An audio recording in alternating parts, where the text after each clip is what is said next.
Hello, everybody. I am Lub from sunny Singapore. In this presentation, we talk about running LVGL applications in the web browser with WebAssembly and how we create touchscreen apps with Zig that will run in the web browser and on NuttX devices. If you would like to download the presentation slides, please head over to this link, lubyuan.github.io/NuttX. That's the letter L, not the digit 1. My presentation transcript, articles, and source code are available at that link. LVGL is a popular graphics library for embedded devices. Zig is a newish programming language that runs in the web browser with WebAssembly. Apache NuttX is a real-time operating system that many of us use for running LVGL applications on embedded devices. What if we could run LVGL applications directly in the web browser? That might be an interesting new way to learn LVGL programming and experiment with LVGL apps. It's a little like running LVGL apps in the NuttX simulator, except all we need is a web browser. But the LVGL library needs to run in a web browser. Can we compile the LVGL library from C to WebAssembly? There is a fascinating new way to compile C programs into WebAssembly. We can use the Zig compiler to do this. It works because Zig compiler bundles a C-lang compiler inside. So Zig compiler will happily compile the LVGL library from C to WebAssembly. Okay, since we are using the Zig compiler, why do we encode the LVGL apps directly in Zig? This LVGL application was created in Zig. It runs on NuttX devices and it runs in the web browser too. In our presentation today, we explain how we made all this happen. LVGL applications in Zig running in a web browser and on NuttX devices. Today, we write LVGL applications in C, compile them into NuttX, flash the firmware into our device, boot the firmware, test our LVGL app, and we repeat the process, even for the tiniest tweaks to our LVGL app. Yes, we have a NuttX simulator today that will run LVGL apps on any computer that supports X11. Can we do better, go lighter? What if we could run LVGL apps directly inside a web browser, like this LVGL app here? Maybe someday we can even do live reload. When we tweak the source code for LVGL app, the LVGL app will auto recompile and auto reload in the web browser. LVGL already compiles to WebAssembly with Nscripten and SDL. So we know that LVGL will probably run okay with WebAssembly. But today, we shall explore Zig for running LVGL in WebAssembly and how we might create simpler, safer LVGL apps by coding them in Zig. Why are we doing all this now?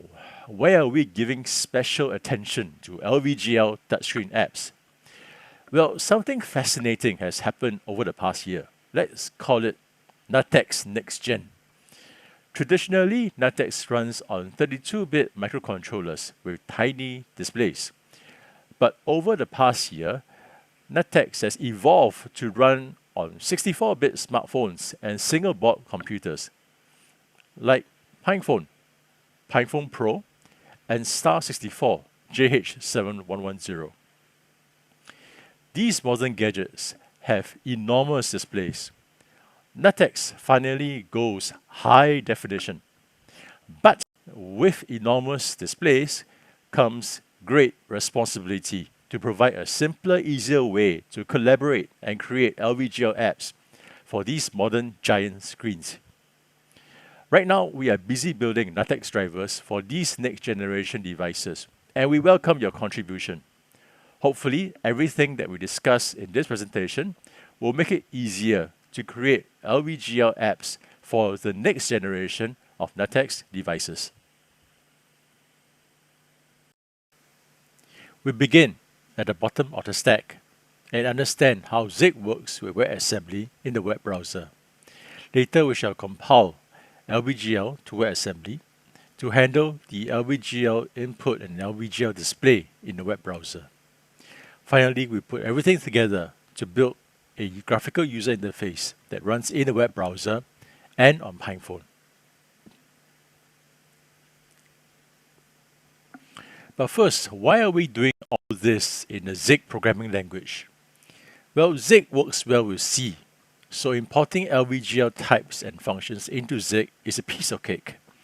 Zig will check for null pointers and other runtime problems that we commonly miss, so our Zig app will become safer. Zig can infer the missing types from our code, so there's less repetition and clutter in our code, easier to focus. Zig will even automatically convert a program from C to Zig, which makes a good reference for studying the nuances between C and Zig. When we compare the C and the Zig versions of our LVGL app, they look similar, but the Zig version looks simpler, less repetition, less clutter. Yet Zig is actually doing more behind the scenes, like watching out for null pointers, underflow, overflow, array out of bounds. If something goes wrong at runtime, Zig will halt our program with a panic message and show a helpful stack trace. Therefore, Zig feels like a simpler, safer programming language for coding our complex LVGL apps. That's why we are exploring Zig today. Zig is a modern programming language that has built-in support for WebAssembly. Zig programs can be compiled into WebAssembly bytecode and run in the web browser. Zig interoperates both ways with WebAssembly. JavaScript code can call Zig modules, and Zig modules can call out to JavaScript. Let us see an example of Zig and WebAssembly. We shall render the Mandelbrot set in WebAssembly. Our Zig program will compute the Mandelbrot set. It will be called by a JavaScript program for every pixel. And our JavaScript program renders each pixel to a HTML canvas. At the left is our Zig program that computes the Mandelbrot set in WebAssembly. Our Zig function accepts the XY coordinates and returns the color value of that point. At the right is the output from our Zig program rendered in a web browser. How is the Zig program called by the web browser? Here is the JavaScript code that loads the compiled WebAssembly module that's generated by the Zig compiler. And here we see our JavaScript calling the Zig function for every pixel, rendering the return value for every pixel. All this code is hosted in a simple HTML page that contains a HTML canvas that will render the Mandelbrot set. That's how we run a Zig program in a web browser. All we need is HTML, some JavaScript, and a Zig function that's compiled to WebAssembly bytecode. Now what about Zig calling out to JavaScript? This is how we import a JavaScript function into Zig. And this is how we export the function in our JavaScript. Zig calling out to JavaScript is a lot slower than JavaScript calling into Zig, but it works. This pattern will be super handy when the LVGL library calls out from WebAssembly to JavaScript to render the HTML canvas. Now that we understand how Zig works with WebAssembly, let us move one level up and talk about compiling LVGL to WebAssembly. If you joined us for the NuttX workshop last year, you might remember we used a Zig compiler to compile our LVGL app from Zig to machine code. This is a simple app that renders an LVGL text label, and it runs okay on PinePhone.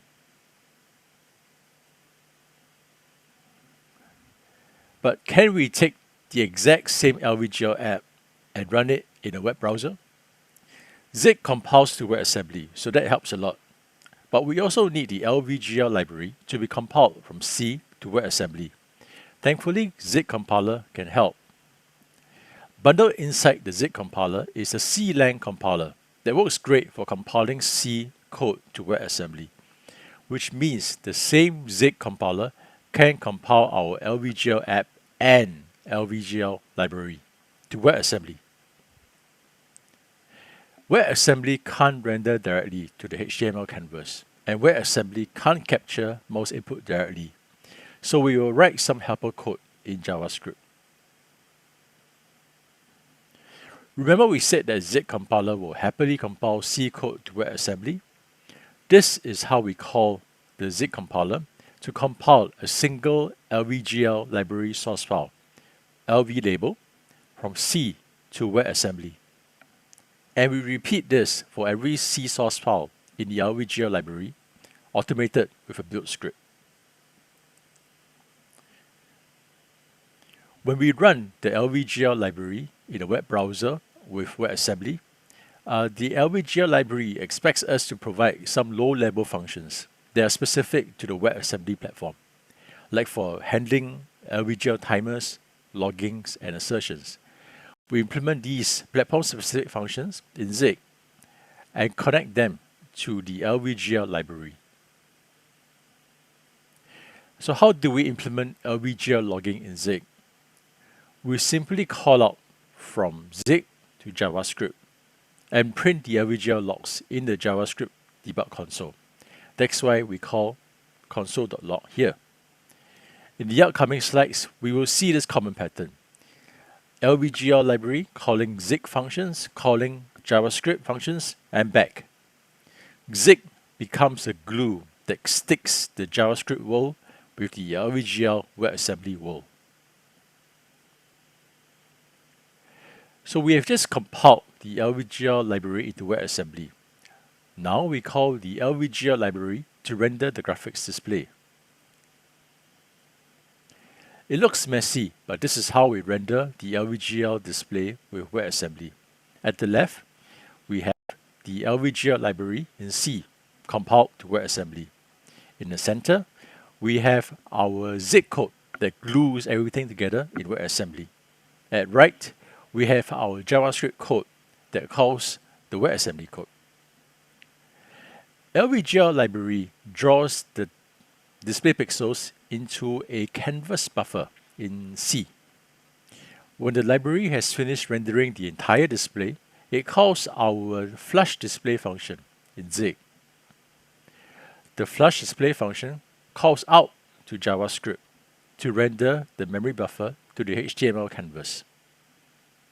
Our JavaScript code fetches the canvas buffer from Zig and copies the pixels from the canvas buffer to the HTML canvas.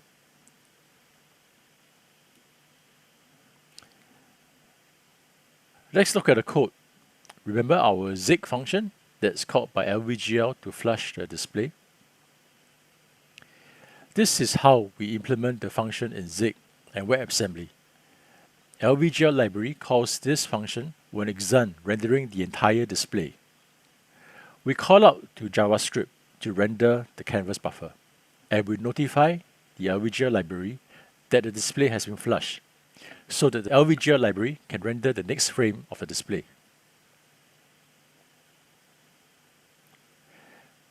So our Zig function calls out to JavaScript to render the HTML canvas.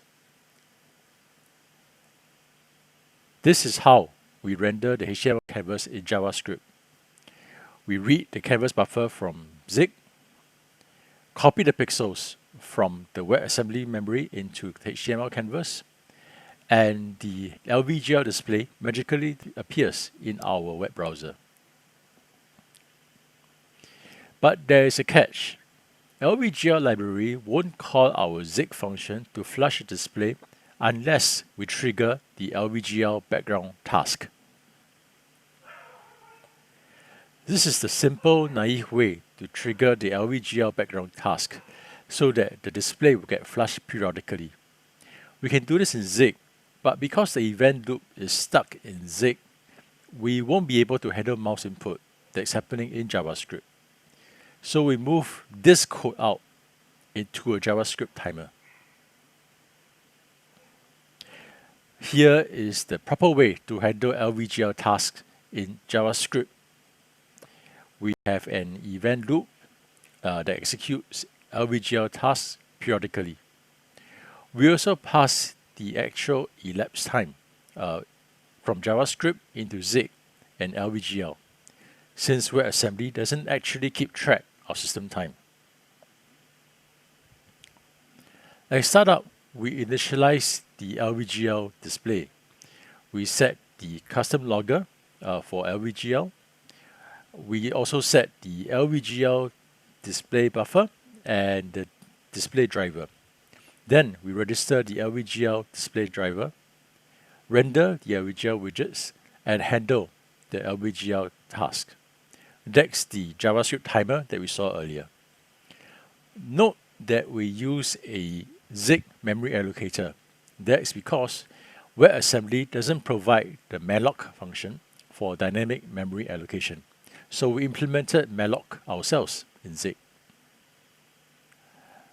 LVGL display is all settled now. What about mouse input and touch input? Let us talk about LVGL input and how we implement it across Zig, WebAssembly, and JavaScript. Once again, another messy diagram, but let's walk through the implementation of LVGL input. At left is our JavaScript code that runs in a web browser. At center is our WebAssembly code in Zig. At right is the LVGL library compiled to WebAssembly. We capture the mouse and touch events in the web browser. Mouse down, mouse up, touch start, and touch end. When the web browser is clicked or touched, our JavaScript sends the XY coordinates to our Zig function. Zig remembers the coordinates.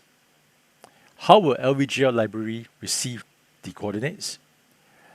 Earlier we saw that the event loop triggers LVGL tasks. One of the tasks will poll for touch input periodically. This calls our Zig function to fetch the touch coordinates. This might trigger a display refresh, like when we click a button. LVGL will redraw the screen and flush the display, which we walked through earlier. And this is how we handle mouse input and touch input for LVGL, spanning JavaScript, Zig, and WebAssembly. Let us look at the code. First, let's talk about capturing the mouse input and touch input in our web browser. This is how we capture the mouse events in our JavaScript. Mouse down and mouse up. Touch events will look similar to this. We capture the XY coordinates and pass them to Zig through the Zig function named notify_input. Inside our Zig function, we remember the XY coordinates. Later, when the LVGL library polls our Zig function for touch input, we return the XY coordinates to LVGL. At startup, when the HTML page loads, our Zig code creates the LVGL input device and registers the input device with LVGL. Ideally, we will do all this LVGL initialization in Zig code, but the current version of the Zig compiler has an interesting limitation. Our Zig code can't access LVGL structs that have bit fields inside. So we write some helper functions in C to access these special LVGL structs. Like this function, register input. It's actually a helper function that we created in C to work around this limitation of Zig. We are all done with the internal plumbing of LVGL. We ported the LVGL library to WebAssembly, we rendered the LVGL display to HTML canvas, and we handled touch input in LVGL too. Now we build an LVGL app in Zig and WebAssembly that covers all these layers. Remember the feature phones from 1999, the plain, simple Nokia phones that will only make phone calls and send text messages? Let's build a feature phone as an LVGL touchscreen app that runs in a web browser in WebAssembly. Now the exact same LVGL app will run on Pi64 PinePhone with NuttX RTOS, and it will support outgoing phone calls and SMS on NuttX. Here is the bare bones user interface for our feature phone. We have a text label that shows the digits that we're dialing, 2 buttons that make a phone call and cancel a phone call. If you're not actually in the middle of a phone call, pressing the cancel button will erase the last digit that we press. The exact same behavior as a typical feature phone. And we have a numeric keypad at the bottom. Let's map all this into LVGL widgets.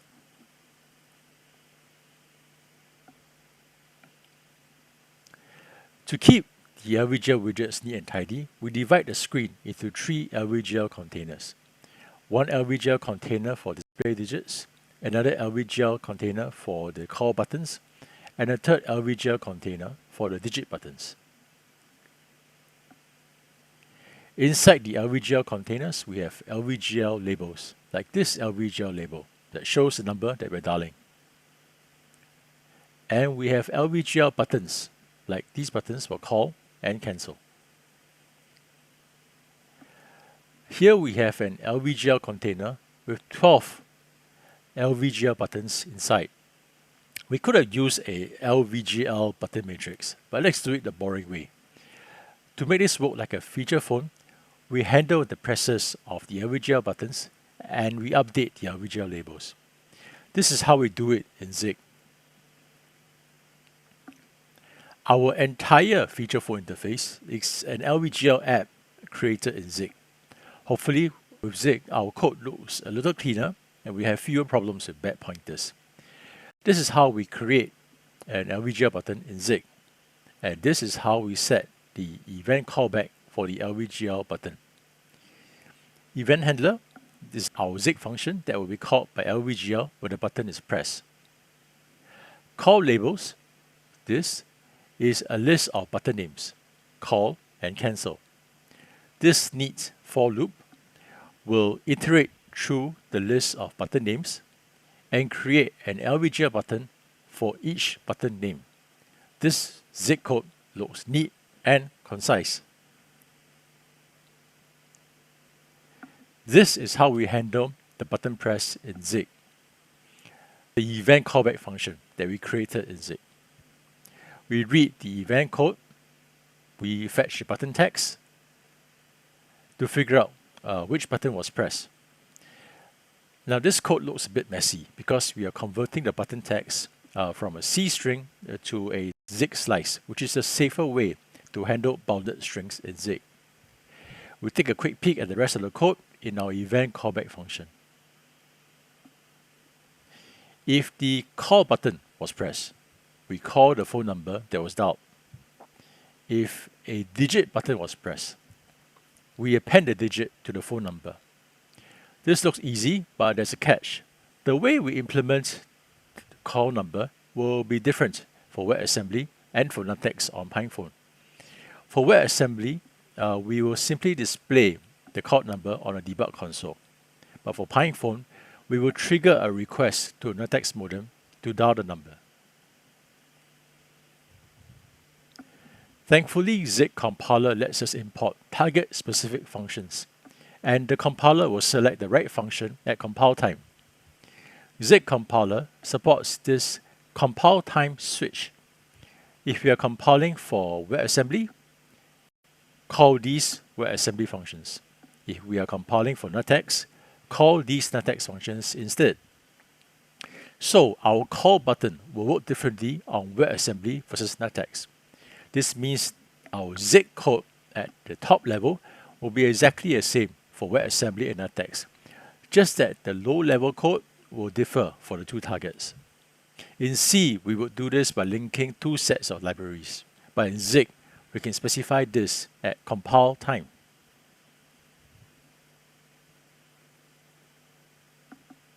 We've created an LVGL app that runs in the web browser with WebAssembly.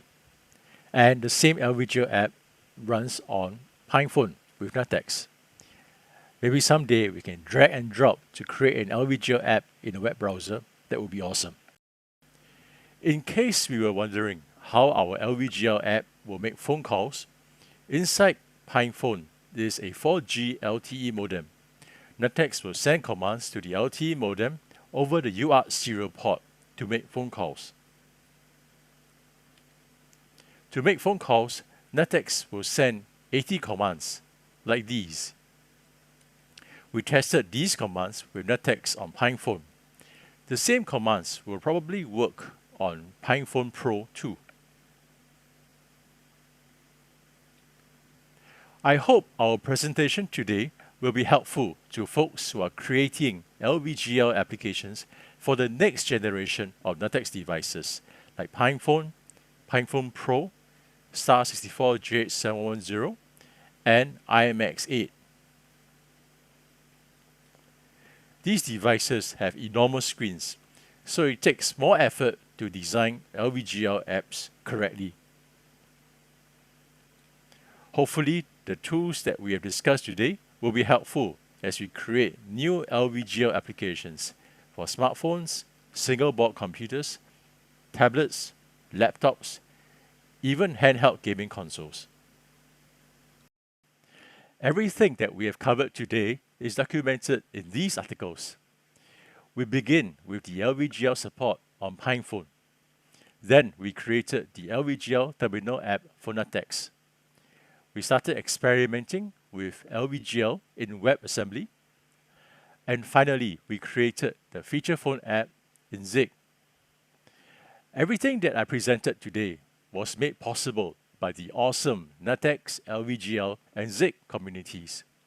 I hope everyone will continue to experiment and discover new ways of working with LVGL on all kinds of devices, from microcontrollers to smartphones to single-board computers.